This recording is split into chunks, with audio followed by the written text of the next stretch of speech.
रमेश जी और कुसुम जी को तीन बेटे और एक बेटी है।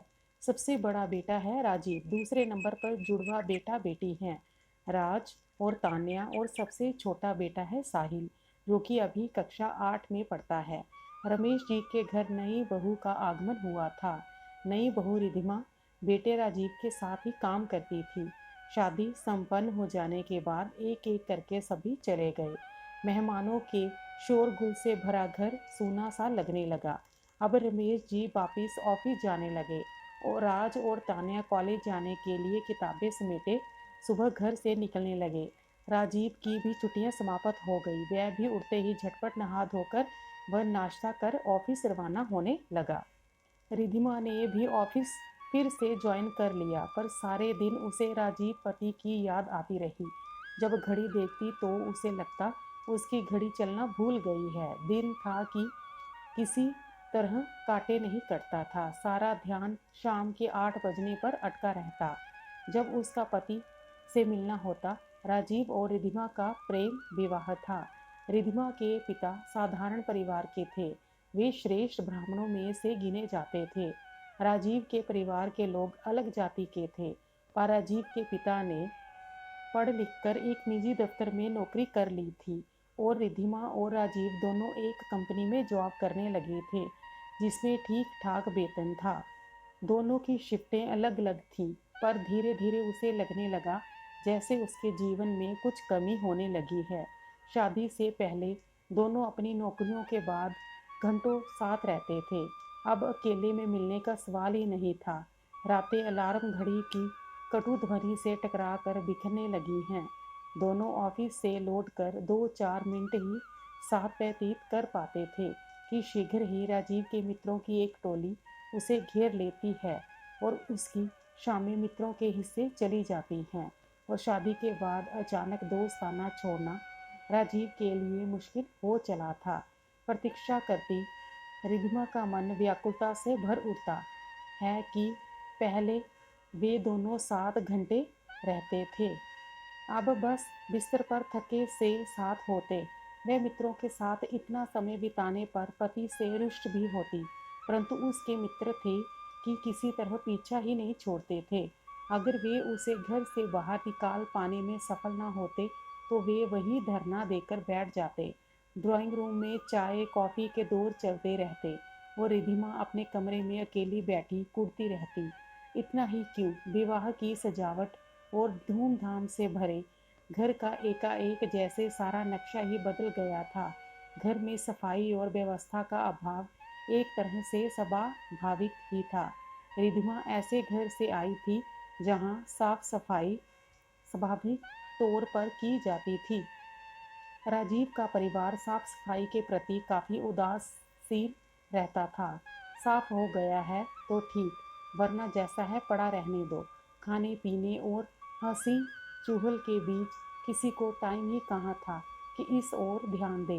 परंतु सबके चले जाने के बाद भी व्यवस्था में कोई विशेष अंतर नहीं पड़ा था। सब मेहमान अपनी अपनी चीज़ें बटोर कर चले गए थे। घर की चीज़ें जिस तिस दशा में थी, यहाँ तहाँ कपड़ों के अंबार, बेतरतीब बिखरे बैग्स और फर्नीचर, जमीन पर पड़ा कूड़ा, कोनों में पत्तलों और दोनों के ढेर। मिलने आने वालों को नाश्ता पानी कराकर कूड़ा कहीं भी फेंक देना। जूठन और हरदम भन भन करने वाली मक्खियों के कारण घर की दशा अनाथ की सी लग रही थी। किसी को इससे कुछ परेशानी नहीं थी। रिधिमा ने शादी से पहले इस बारे में सोचा था ही नहीं। स्टोर में खाली टोकरों और बासी मिठाई पर मक्खियाँ मंडराती रहती, जिसमें घुसते ही रिधिमा का दिल मिचलाने लगता। उसका मन होता वह झाड़ू लेकर जुट जाए और सारे घर को एक सिरे से दूसरे सिरे तक साफ सुथरा करके सजा संवार दे, पर झाड़ू हाथ रखते ही सांस दौड़ी आती। अरे बहू, ये क्या कर रही हो? अभी तो हाथों की मेहंदी नहीं छूटी और तू झाड़ू को हाथ लगा रही है। क्या तेरे ये करने के दिन हैं? तुम हंसो खेलो, तुझे क्या करने की ज़रूरत है? इतने सारे करने वाले हैं। अब कुछ ना करना, कोई देख लेगा तो क्या कहेगा? कितनी बदनामी होगी। लोग कहेंगे बहू आई नहीं कि सास ने हाथ में झाड़ू पकड़ा दी। चल अपने कमरे में बैठ, कुछ टीवी में देख जाके। राजीव की माँ को ये एहसास था कि ब्राह्मण की बेटी कैसे उनके घर में सफाई कर दे। उन्होंने एक बूढ़ी नौकरानी रखी हुई थी जो इधर उधर सरका कर उल्टी सीधी झाड़ू लगाकर काम खत्म कर देती। रिधिमा के कुछ कहने पर वह उसे ऐसे देखती जैसे कह रही हो, तू कल की छोकरी हमें सिखाने आई है। और रिधिमा का सारा उत्साह भंग हो जाता। उसे रह रह कर अपने घर का स्मरण होता और दिल भारी हो जाता। उसे लगता उसके माता पिता ने अनेक कष्ट सहकर भी जो ट्रेनिंग उसे दी थी वह उसका अंश मात्र भी घर में प्रयोग नहीं कर पा रही है। माता पिता ने तीनों बहनों को अच्छी से अच्छी शिक्षा दी थी। कॉलेज से डिग्री लेने के साथ साथ उसने हर खेल में भाग लिया था, तैराकी भी सीखी थी। इसके साथ ही साथ घर का हर काम भी सीखा था। उसके पिता का वेतन अच्छा था पर बहुत अच्छा भी नहीं, मगर उसके कितने ही रिश्तेदार ऊंचे ओहदों पर थे। बिना दहेज के लिए उसे बड़े मान मनोहार से इस घर की बहू बनाकर लाया गया था। ऊंचे घर की बेटी आ रही है, उनके दिन फिर अपने आप फिर जाएंगे। सादगी से चलने वाले रिधिमा के माता पिता के घर में गंदगी का नाम भी नहीं था। उनका छोटा सा घर सुख संतोष से महकते फूलों की तरह भरा रहता था। सुखी परिवार के लिए धन ही तो सबसे आवश्यक वस्तु नहीं, घर की स्वच्छता तथा सुचारू संचालन क्या कभी धन से खरीदा जा सकता है। विरासत में मिले बहुत से गुण कहीं ना कहीं दिखते ही हैं। रिधिमा के पिता को जाति का एहसास था और वे खुद जाति पाति के खिलाफ थे और इसलिए उन्होंने बड़ी खुशी से राजीव का शादी का प्रस्ताव मान लिया था। राजीव की माँ दिन भर चूल्हे चक्की में फंसी रहती। दिन भर घर के लोगों को बेवक्त खाना नाश्ता देने के अतिरिक्त उसे किसी बात से सरोकार नहीं था। रिधिमा कभी रसोई घर में घुसती तो वे मीठी झिड़की देती, बाहर चलो बहू, रसोई से तुम्हारा रंग काला पड़ जाएगा। रिधिमा किस मुंह से कहे कि उसके घर में भी खाना माँ ही बनाती है। हरदम मूवी फिल्मी कहानियों और फिल्मी गॉसिप में डूबे रहने वाले देवर व फैशन की दीवानी ननद को वह देखती तो देखती ही रह जाती। फिल्मी बातों, फिल्मी कहानियों और गीतों में राज को जितनी खुशी थी उतनी रुचि उसे कॉलेज की पढ़ाई में ना थी। तान्या नई नई फिल्में देखकर नए से नए फैशन के कपड़े बनवाने में मगन रहती। देवर और ननद कॉलेज जाने के लिए घर से निकलते पर शायद ही कॉलेज जाते। कभी किसी के घर, कभी किसी के घर, कभी किसी चौराहे पर चाय वाले के पास, कभी कैंटीन में बैठ कर ही शाम को घर वापिस आ जाते। और सबसे छोटा देवर आकाश, वह बस्ता लेकर निकलता तो गली के मोड़ पर ही गुल्ली डंडा खेलने बैठ जाता। साल 2 साल फेल होकर अगली क्लास में पहुंचना स्वाभाविक बात हो चुकी थी। नतीजा निकलने पर थोड़ी पिटाई करने के बाद सब कर्तव्य की पूर्ति कर देते और उसे फिर से उसके हाल पर छोड़ दिया जाता। मगर उसका पति राजीव इन सबसे अलग था और इसलिए वह अच्छा कमा रहा था। वह साफ सुथरा था, हर व्यक्ति के पास कुछ काम था और वह उसमें मस्त था। दूसरा क्या कर रहा है उसे किसी को सरोकार नहीं था। कभी कभी रिधिमा को लगता वह अकेली रह गई है, बिल्कुल अकेली। सबसे स्नेह और आदर पाने पर भी ये भावना कैसे उसके मन में प्रवेश कर गई है, ये वह किसी तरह समझ नहीं पाती और उसके दिल के तार कसने लगते। विवाह से पहले उसने राजीव की रूपरेखा कुछ दूसरी ही बना रखी थी। राजीव साफ प्रेमी पति और स्नेही आदर देने वाला ससुराल पाकर उसकी बहुत कुछ इच्छा पूरी हो गई थी, परंतु फिर भी बहुत दरारें थी उसे पूरा होने से रोक रही थी। उसे डर लग रहा था कि कहीं ये दरारें बढ़कर उसकी सुख शांति को भंग न कर दें। वह जानती थी कि उसके विवाह पर ना जाने उन्होंने कानाफूसी की होगी। वह सोचा करती थी कि जब उसका विवाह होगा तो उसका पति होगा, छोटा सा एक घर होगा जिसमें हर वस्तु कलात्मक और सुंदर होगी। घर में फूलों से भरी गार्डन होगी, हमेशा हरे भरे रहने वाले पौधे होंगे। घर की हवा ताजगी और खुशबुओं से भरी होगी। पर अब उसे ऐसा लग रहा था जैसे जेठ की तपती धूप ने उसके सारे फूलों को जला डाला हो और किसी भीषण आंधी ने उसके छोटे से घर की एक कलात्मक खूबसूरत चीज़ को धूल से ढककर एकदम बदरंग कर दिया है। उसे उस लड़के की याद दिलाता था जिसके माँ बाप ने रिधिमा का हाथ मांगा था, पर वह जानती थी कि निखिल एक नंबर का निकम्मा है। जब निखिल ने उसे राजीव के साथ घूमते देखा तो एक दिन एक छोटे होटल में, जहाँ दोनों चाय पी रहे थे, में आ धमका और राजीव से कहने लगा कि वह अपनी औकात में रहे। उसे धमकी भी दे गया कि यदि उसने जाति से बाहर कदम रखा तो बवाल कर देगा। ये तो राजीव के दोस्तों की देन थी कि वे निखिल को सही से समझाने आए थे और दोनों का विवाह हो गया।